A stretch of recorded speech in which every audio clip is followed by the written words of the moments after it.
KaraokeBooks. Moby-Dick, or The Whale. Herman Melville.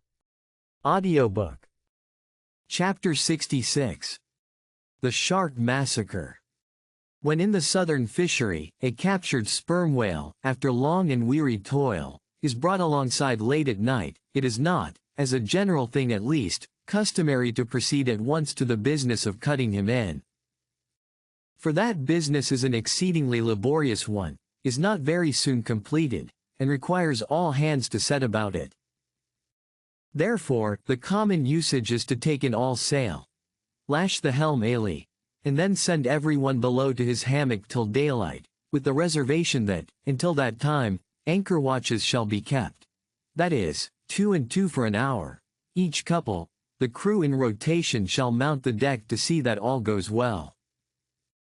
But sometimes, especially upon the line in the Pacific, this plan will not answer at all, because such incalculable hosts of sharks gather round the moored carcass, that were he left so for 6 hours, say, on a stretch, little more than the skeleton would be visible by morning.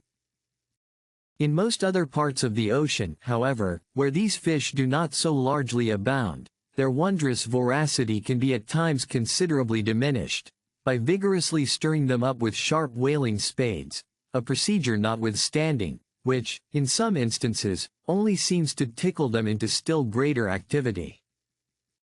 But it was not thus in the present case with the Pequod's sharks, though, to be sure, any man unaccustomed to such sights, to have looked over her side that night, would have almost thought the whole round sea was one huge cheese, and those sharks the maggots in it.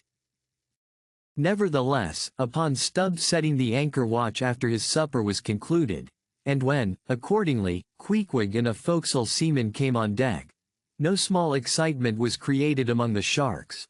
For immediately suspending the cutting stages over the side, and lowering 3 lanterns, so that they cast long gleams of light over the turbid sea, these 2 mariners, darting their long whaling spades, kept up an incessant murdering of the sharks, by striking the keen steel deep into their skulls, seemingly their only vital part.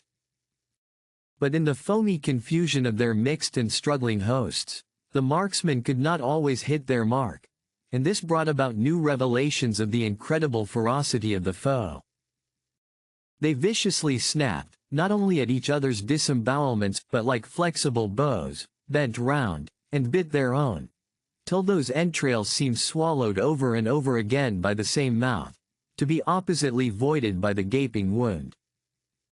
Nor was this all. It was unsafe to meddle with the corpses and ghosts of these creatures. A sort of generic or pantheistic vitality seemed to lurk in their very joints and bones, after what might be called the individual life had departed. Killed and hoisted on deck for the sake of his skin, one of these sharks almost took poor Queequeg's hand off, when he tried to shut down the dead lid of his murderous jaw. The whaling spade used for cutting in is made of the very best steel, is about the bigness of a man's spread hand, and in general shape, corresponds to the garden implement after which it is named, only its sides are perfectly flat, and its upper end considerably narrower than the lower. This weapon is always kept as sharp as possible, and when being used is occasionally honed, just like a razor. In its socket, a stiff pole, from 20 to 30 feet long, is inserted for a handle. Queequeg no care what god made him shark, said the savage, agonizingly lifting his hand up and down. Whether Fiji god or Nantucket god. But de god what made shark must be 1 decameter ingen. If you liked what you heard, please subscribe to the channel.